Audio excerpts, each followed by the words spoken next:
almost time to start recording.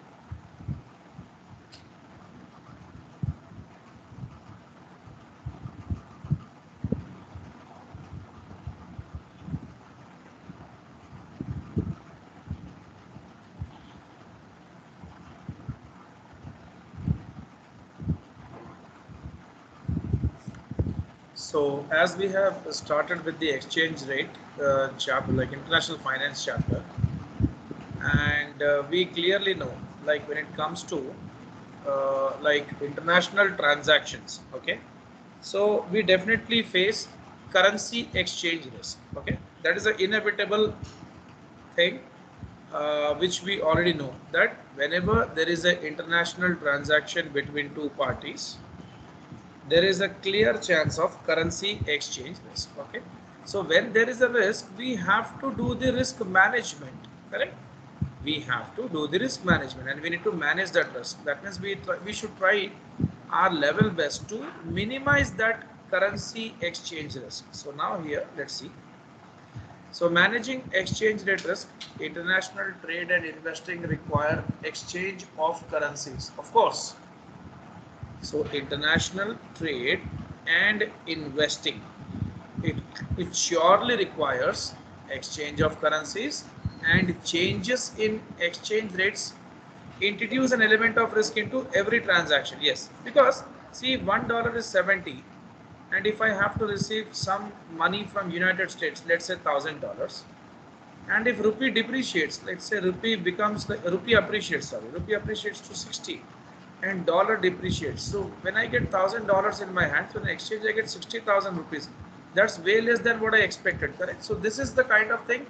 For one party it is a loss because of the currency fluctuation, and for one party it doesn't, there's no issue because he is going to pay the dollars. So that's what it is happening. Spot rates change. Yes. So this is a spot rate and this is change rate same. Sometimes moment to moment in response to changes in supply and demand on the currency markets. Between the time an international transaction is contracted for and the time the payment changes hands. Yes. Now when you make the contract and when you really execute it, till that time the things would have changed, correct? Because the company is unable to control the exchange rates in the world, it faces a great deal of risk from fluctuating exchange rates whenever doing business outside its own country. As a result, a company will want to minimize and manage these exchange rate risks as best as it can, of course. So for that, they do some, they make some strategy, and out of that there is something called natural hedges, operational hedges, international financing hedges, and currency market hedges.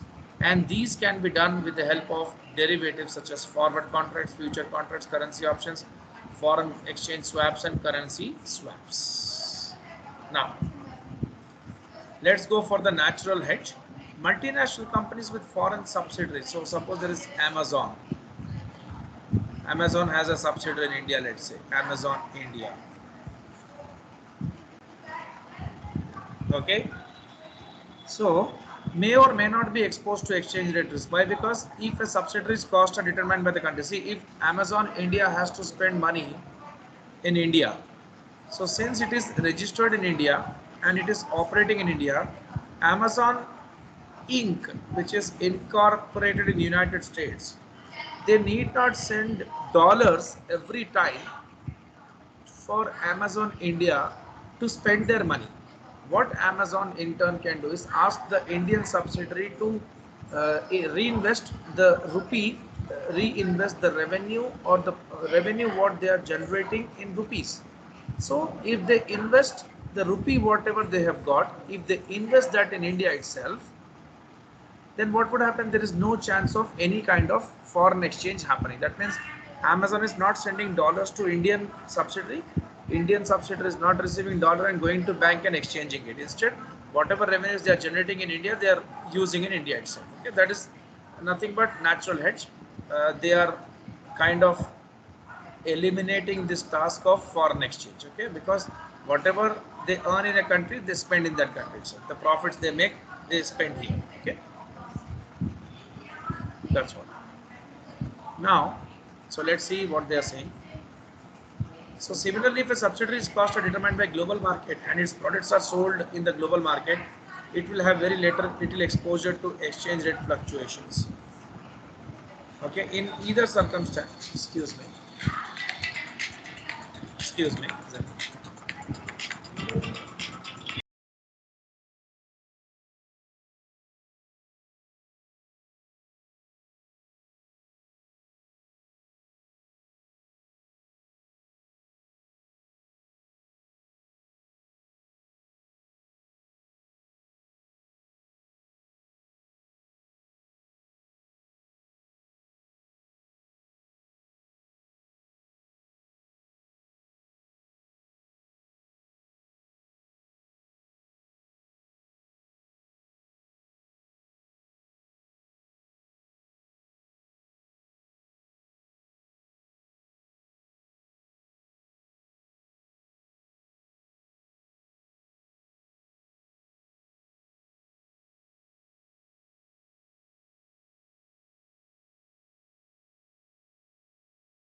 Yeah. So similarly, if a subsidiary is okay, we will here. Uh, it will have very little exposure to exchange rate fluctuation. In either circumstance, the foreign subsidiaries cash flows will adjust natural to currency exchange rate fluctuations, and adjustment will serve as natural hedge. So what they're saying is, if a subsidiary's costs are determined by the global market and its products are also sold in the global market, so I'll just say a natural hedge, a very good example you should understand. Suppose I have a company in India, okay, and I like kind of have a subsidiary in United States. Okay, so it is XYZ Limited. This is XYZ Inc. Incorporated. Like I can say not XYZ Inc. It is like XYZ company. So what happens? Like I have some receivables from United States, and I also have some payables to be done to United States. So what I can do is I can tell my subsidiary that you can receive the receivables in US and you can make the payments of payables in US. That means $1 lakh I'm supposed to get. Okay. So I ask my subsidiary to take that $1 lakh. Okay. And I ask that, and I have payables in US also. So I ask my subsidiary that when you receive receivables, you pass on that receivables amount to the payables of $1 lakh. So this amount has not come to India. Instead, it like whatever the payment was supposed to be made from the US client, I asked them to make to my subsidiary, and my subsidiary made my subsidiary made the payments to my suppliers in United States itself for $1 lakh.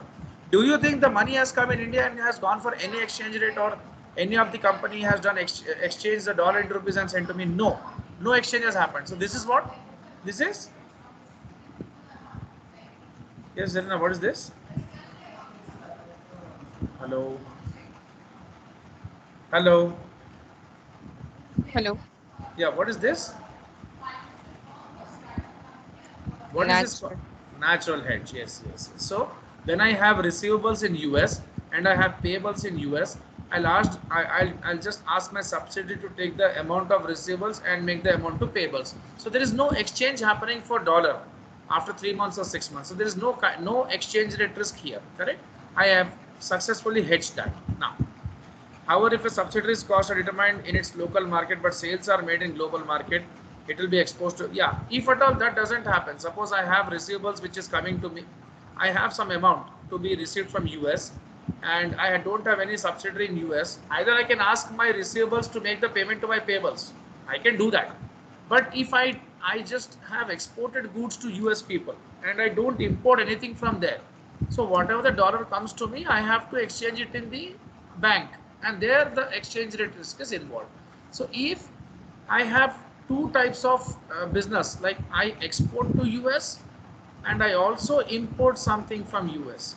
So when I export something to US, I'm supposed to receive money from US clients. So and when I import goods from US, I have to make the payment to US clients. So here, since I do both the activities, easily I can go for a natural hedge. If I do only one activity, then it's tough. Okay. Then comes the operational hedges. Though a number of hedging techniques can be used when management has certain knowledge of the direction of foreign exchange rates, in most cases management is not able to predict the future. Okay. The best policy is one of the balancing monetary assets against monetary liabilities in order to neutralize as much possible the effect of exchange rate fluctuations. As I said, receivable, payable, I can do that. So what I see, natural hedge was also kind of this, and this can also be taken into operational hedges actually. Okay. So in operational hedges, what is happening? If I have a receivable in United States, I can ask my receivables to make the payment to my payables. That way also the hedging is happening. Okay.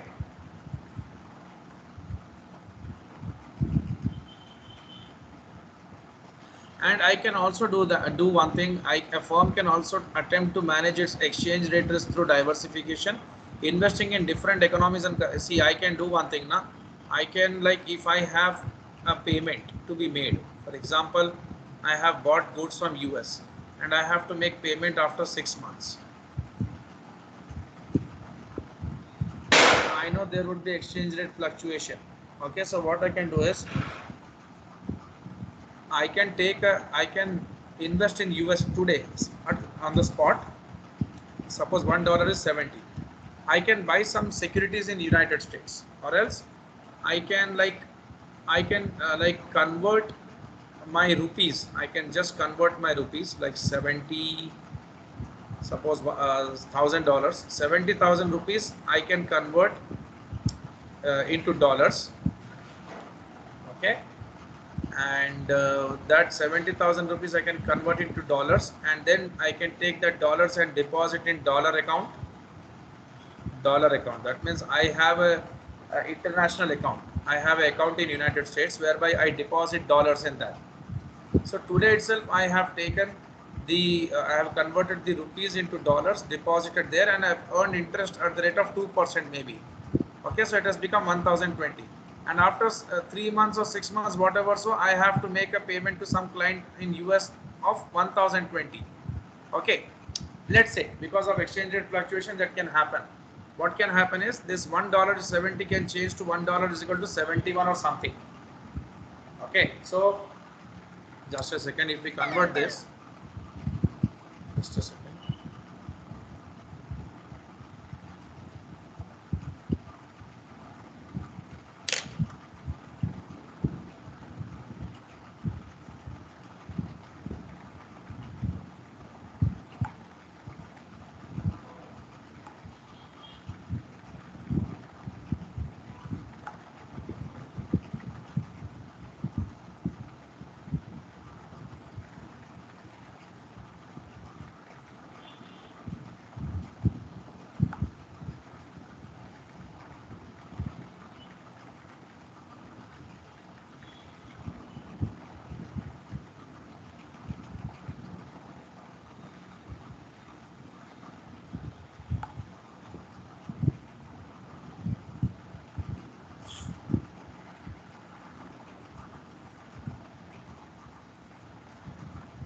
Yeah. So I know, like, if I convert 1020, so 1020, 70,000 is $1,000.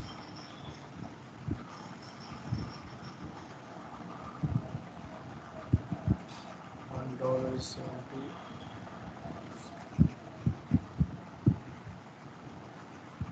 So you can understand, like, I have to make a payment of 71,400, let's say, after 3 months. So what I have done after 6 months, let's say, or after 1 year, suppose, let's say 1 year, I have to make a payment of 71,400. So what I can do is, like, I know that the fluctuations can happen.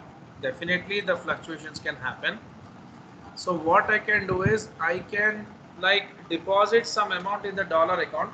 Okay. And whenever the time comes, I have to make the payment to my clients. I can take the money from my dollar deposit account and make the payment to customers. Meanwhile, what would happen is I can reduce my exchange rate risk with the extra amount of interest earned in the dollar account. Okay. So what will happen if at all exchange rate, because of exchange rate fluctuations, $1 go for some, let's say, some amount, it is increasing to 75 rupees, let's say, maybe, let's say, and in United States so the interest is somewhere, let's say, 5%, let's say 5%. So it will go to 1050. Okay, so I will receive this much, and after 1 year, when I'm supposed to make the payment, I'm supposed to make the payment of, let's say, uh, okay, I'll just create this thing. Suppose I have to make a payment of uh,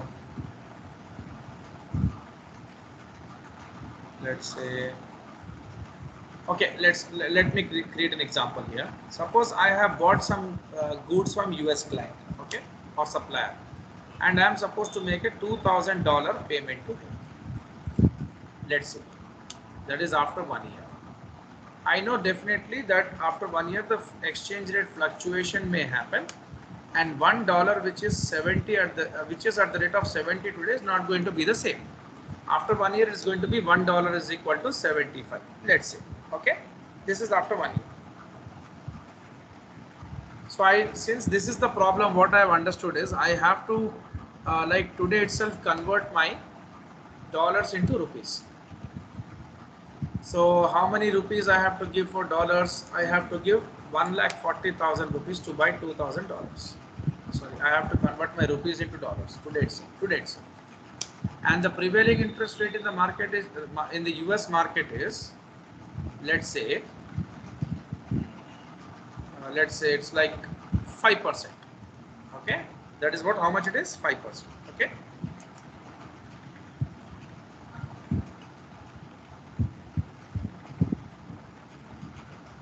okay, it's 5%. And now. So now after 1 year, just a second. So after 1 year, the see the interest rate in US is 5%. Okay.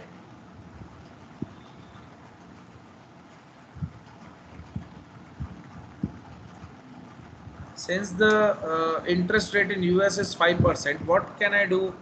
I have deposited this $2,000 today. I converted my 1,40,000 rupees into $2,000, deposited today itself in the bank account at the rate of 5% interest. After 1 year, I will get how much? I will get 2,100 in my account. Okay.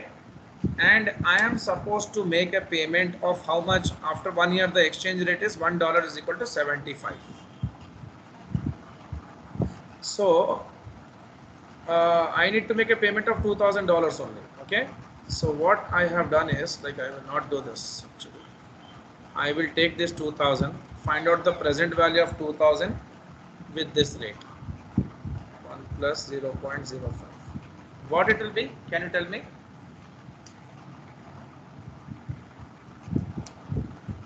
1904. Okay. Are you understanding, Zarina, what I'm saying? Hello. Yes, sir. So what I have done is, I know that after 1 year, I have to make a payment of $2,000 to my US client. And I know the exchange rate fluctuation is going to happen. Today $1 is 70, but after 1 year it is going to be $1 is equal to 75. Since I'm concerned with this, what I did is, I went to bank and I knew that I should deposit some amount in my dollar bank account. I should deposit some amount in my dollar bank account, so that it should become how much at the end of the year? How much? $2,000. $2,000. So what I did, I just discounted $2,000 with the interest rate going on in the market. I got 1904. So when I will be depositing 1904 today, it will after 1 year at the rate of 5% will become 2,000. Okay. So I will get some good interest amount now here.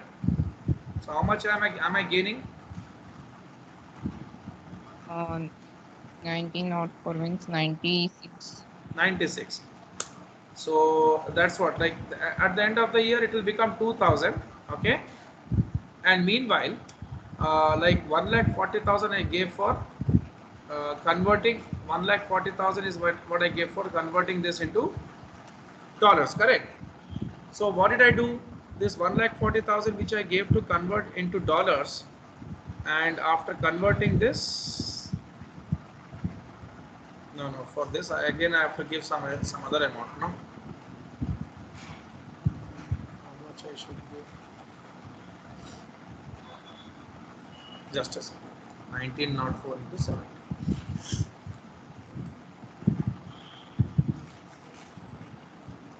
Actually, this is the concept of money market hedge. 1,33,280 I should give. This 1,33,280, what I'll do is, I'll borrow from a bank. What will I do? Hello? Hello? Hello. Yeah, I Yes. will borrow how much from the bank? 1,33,000.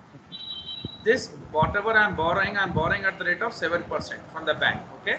So I borrowed Yes. this much amount from bank, converted it into US dollars, which has become 1904. Okay. And this 1904 is the present value of 2,000, which I've deposited in dollar bank account, and after 1 year I'm going to get 2,000, which I'm going to pay to my US client or supplier, correct? Yes. And here what I'll do, I'll pay the loan amount to my Indian bank account. So did I exchange anywhere in the future, or did I exchange today itself? Change rate, sir. Yeah, so if I exchange today itself, do you think any exchange rate risk I have? No. Because the exchange rate risk is going to be after 1 year, correct? Today, whatever Yeah. you do, you have no risk, but in the future, you're going to face that risk. So I kind of protected myself from this kind of risk. Okay, okay. This is kind of money market hedge. Okay.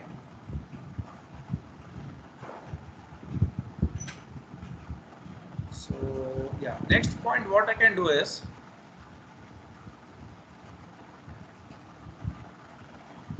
I can go for forward contracts.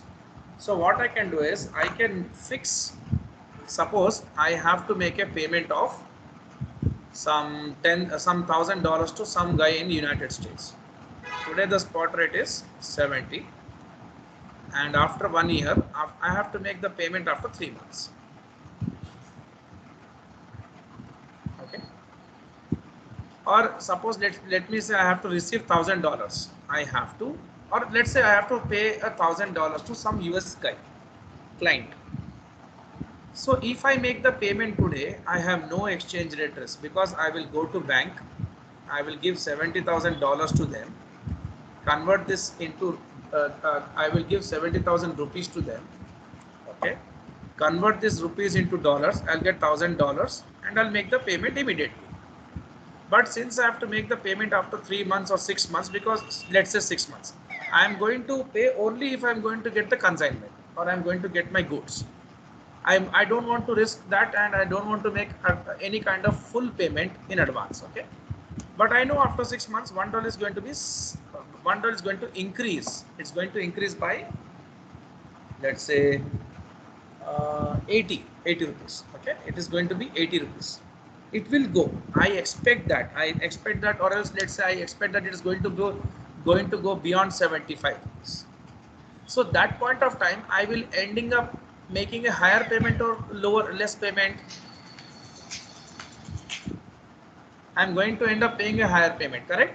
Because after 1 month, after 1 year, if I have to pay, or after 6 months I have to pay, I have to take $80,000 to bank and then convert them into $1,000 and make the payment.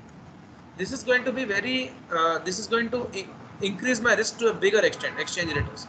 So what I do is I make a forward contract with bank, as per which I ask them to I make a forward contract to buy $1 for 75 rupees. How much?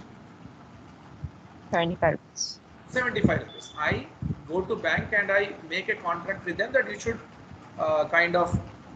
sell me $1 for 75 rupees. I'll buy a $1 for 75 rupees. So after 6 months, when I have to make the payment, the dollar has gone to 78 rupees.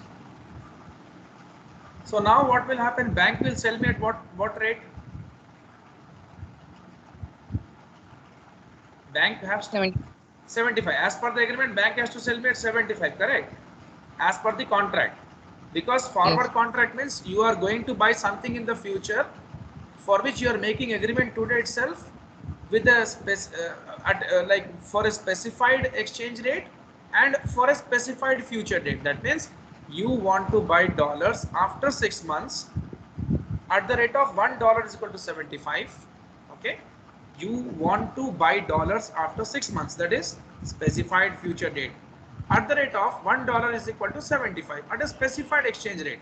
This is forward contract. Now after 6 months, what happens?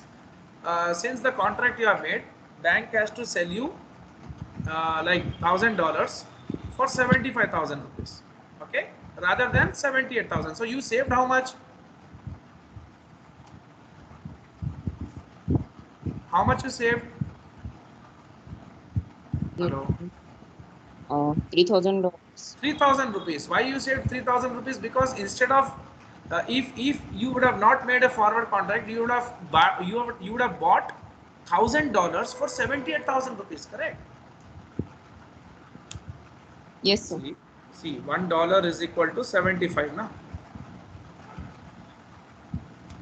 $1 is equal to 75. This is the forward rate. $1 is equal to 70 is the spot rate, and the $1 is equal to 78 it has gone to this extent. So you are safe because you are going to buy $1 for 75 only. So 3 rupees you are saving. Since you are saving 3 rupees, you have minimized your risk. Correct or wrong? Yes. Otherwise, you would have paid this 3 rupees extra. So you did you minimize your risk by 3 rupees? Yes, sir. Yes. This is because of forward contract. Okay. Now, forward contract is done, interest rate parity is done. Can you go for this example, Zarina? Because I've already finished the interest rate parity and I have explained you how to find out the forward. This one will do, no problem. Then currency futures also. Okay, just go for this. this one. Okay, just wait. I'm waiting.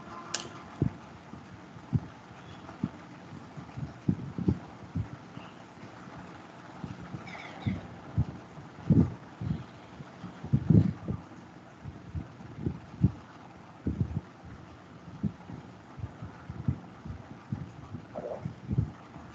हाँ मेरा class में है हाँ मैं class में जमा दूँ okay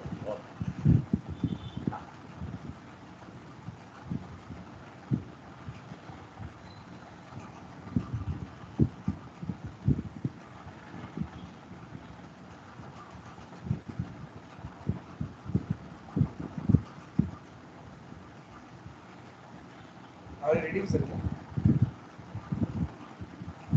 Hello? Yes, sir. I've explained the concept of interest rate parity already, correct?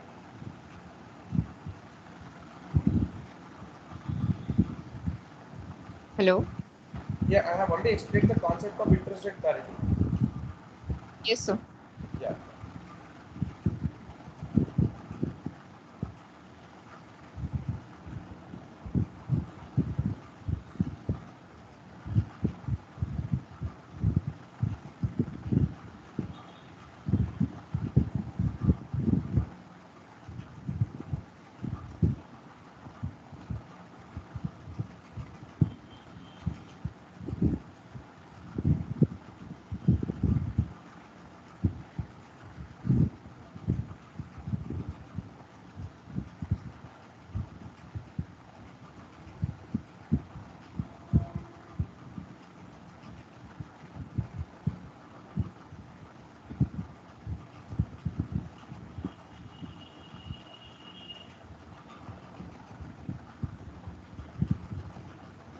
Done, sir.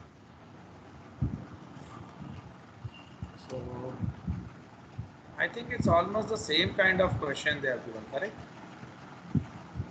So now what is this example they have given in terms of rupee? Spot exchange rate between US dollar and Indian rupee is this.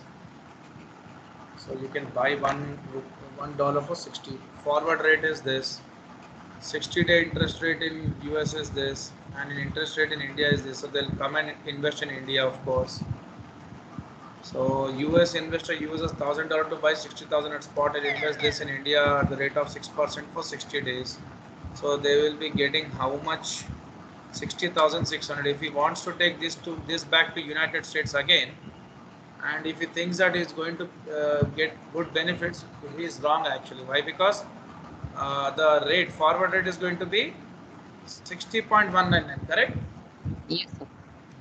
And in United States they're going to earn this, the dollars is going to become this much after 1 year. So what did they like kind of make it? Because how much ever they wanted to take from India to US, that much they are earning in US also. Okay. So like what they have done is after 60 days investor receives back 60,000 plus this much interest from his investment and settles the forward contract, converting rupees to US dollars at the forward rate of this. So investor receives this much. Okay, done. Now if investor had invested that in the US at the rate of 4% for 60 days, he would have got this much as the interest rate. So 1000 plus 6.67 is 1006.67. It's the same how much they have made in India, correct? Or when they bought it from India to US, the same thing is what they got in the US bank account. Do you find any difference in this? No, because interest rate parity theorem makes it equal. Okay. Now, percentage discount or premium in the forward market. So annualized percentage premium or discount in the forward market you can calculate in this way: forward rate minus spot rate by spot rate. So suppose your forward rate is this, spot rate is this, by spot rate you will get annual percentage premium, correct or wrong? Hello? Yes, sir. Because the forward rate is more, of course it will be more than the spot rate any point of time. Very rare conditions you will see that. that it is not equal. And if this is the premium for a period of only 2 months, if you annualize it, you'll get 2%. Okay. Why? Because it was for 60 days, that is 2 months. And 2 months, when we have this at the rate of 2 months, if you multiply with 6, it becomes for 12 months. Okay. So this is the annualized rate. Just go to this.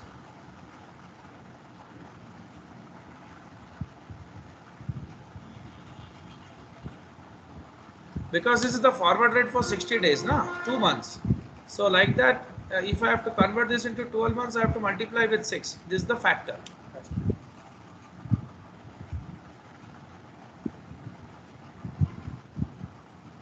Number of forward periods in a year.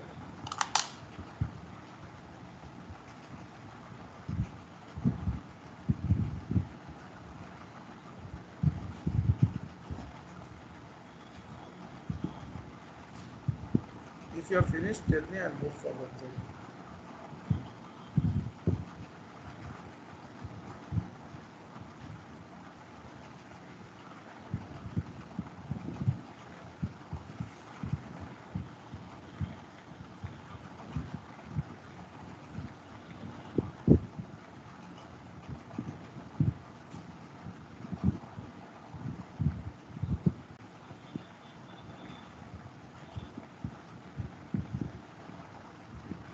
Done, sir. Okay. Any doubts? No.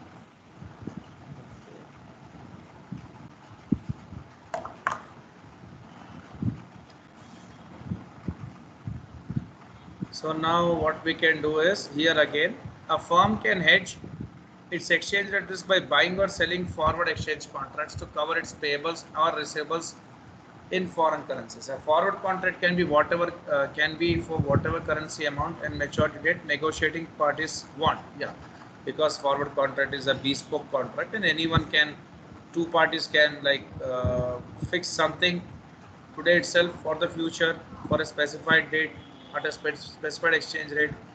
They can kind of go ahead with the contract. Okay. So suppose if you want to buy a forward contract, it is in a position to buy foreign currency. So if I want to buy a forward contract, I'll just go to the bank and I'll just say that you have to sell me. That means I want to buy dollars after 3 months, right? And for that I want to fix the rate today itself, because I want to buy dollars after 3 months because I have payables in US. So that if I buy the dollars to after 3 months for a specified price, as on today, I can hedge myself from currency exchange risk, which the example I gave you for 78 and 75, correct? Whereby it was 75 and you fix the forward contract for, and it was 78 on that day. So it was less for you, you paid less amount for $1, correct or wrong? Yes, sir. Correct. Yeah, and the second case is the firm sells a forward contract when it has foreign currency receivables due in the future. So what I can do is, I know that I am supposed to receive money from United States, and I know that $1 is 70 today, and I'm worried that I know that there is some kind of appreciation going to happen, in terms for some kind of appreciation going to happen in Indian rupees, so dollar is going to depreciate, for example. So I think $1 is going to become 60. That is what I expect. So I fix the contract for what? $1 is equal to 65. How much?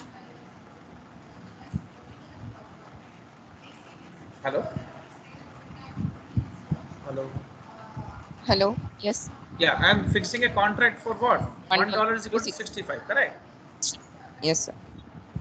So what happens is, in this case, what happens, I am going to receive dollars from US now. I am going to receive $1,000 from US.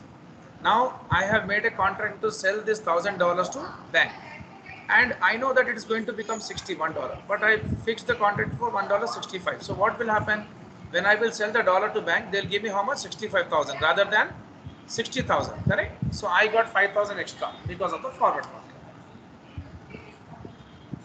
Now currency futures. So Zarina, shall we continue this currency futures tomorrow? Because you even need to observe this much. Okay, sir. Just a second, because I will fix the final class for this. Because if I take the final session, whatever I take, I have to finish now this one. I think we can like kind of whatever the next class is there now, I will finish the chapter. Okay, Zarina? Last class. That's it. So I'm Hello? like doing simultaneous. Hello. Yeah, please tell me. Yes, I'm doing simultaneously part one. Can you send the videos, sir? Okay, no, you did not tell me which chapters I have to send. What I have to send, I will send. First chapters of financial statements in that cash flow is there, balance sheet and all. You just can you just do one That, thing? Can you just send me a message like which chapters? I will send all the chapters. okay, okay. Sure. Okay. So please send me like which chapters you want. The message I will send, and also I have to send the PDFs. I'll send it. No worries. Yes, yes. I'll send just. So I'll send now. yeah, tomorrow will be the last class for international finance. The next session is the last session. I am winding up, and then I will start. Just a second. This is done. This is. We will do raising capital. Raising capital, Okay. corporate restructuring. Okay. Any of these two chapters, because I'm targeting corporate restructuring and raising capital, two chapters back to back. Then working capital and long term will be left over in this. Okay. So let us finish this chapter tomorrow, and I'll send the videos to you. Send me the message.